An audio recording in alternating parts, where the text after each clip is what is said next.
तो land for job मामले पर इस वक्त बड़ी खबर आ रही है। राउज एवेन्यू कोर्ट में सुनवाई जो होने वाली थी वो सुनवाई टल गई है। लालू प्रसाद के खिलाफ सुनवाई टल गई है। अगली अब सुनवाई की तारीख जो है वो 7 नवंबर कर दी गई है। गृह मंत्रालय ने केस चलाने की मंजूरी दी है और इस वक्त लैंड फॉर जॉब मामले से ये बड़ी खबर जिसमें सुनवाई की तारीख अगली तय कर दी गई 7 नवंबर की। और इस खबर पर ज्यादा जानकारी के साथ हमारे साथ इस वक्त संवाददाता शंकर आनंद जुड़ चुके हैं। शंकर आनंद, आज की ये सुनवाई टल गई, कोई खास वजह इसके पीछे? देखिए, जिस तरह से आज राउज एवेन्यू कोर्ट में लालू प्रसाद यादव और कहा जा सकता है कि इस मामले पे कई अन्य जो आरोपी हैं उससे जुड़ा ये जो मामला है, इस मामले पर आज राउज एवेन्यू कोर्ट में एक महत्वपूर्ण सुनवाई होनी थी, लेकिन किसी विशेष वजह से आज कोर्ट की जो सुनवाई है वो टल गई है और अब इस मामले पर अगली सुनवाई जो है 7 नवंबर को होगी।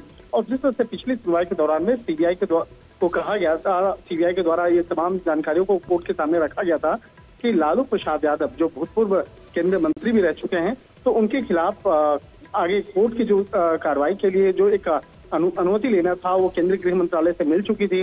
लेकिन इस मामले में कुछ अन्य आरोपी हैं, उनको भी उससे जुड़े मामले पर भी अनुमति उनको लेना था, लेकिन अभी तक वो अनुमति नहीं मिल पाई थी। तो इस मामले पर कोर्ट के द्वारा आज की तारीख मुकर्रर की गई थी, लेकिन आज की जो सुनवाई टल चुकी है।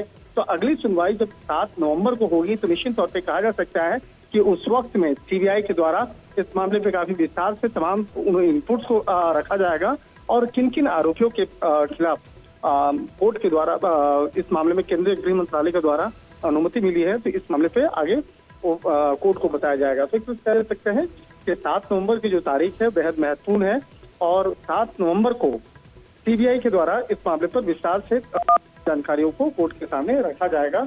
और इस मामले में जमीन से जुड़े नौकरी का जो मामला था, इस मामले में कई अन्य आरोपी जो थे उससे संबंधित तमाम जानकारियों को कोर्ट के सामने बिल्कुल, यानी अब सबकी निगाहें जो है वो 7 नवंबर पर जाकर टिक गई हैं, क्योंकि वो दिन जो होगा अपने आप में इस पूरे मामले के लिए बहुत महत्वपूर्ण रहने वाला है। बहुत बहुत शुक्रिया शंकर आनंद इस जानकारी के लिए।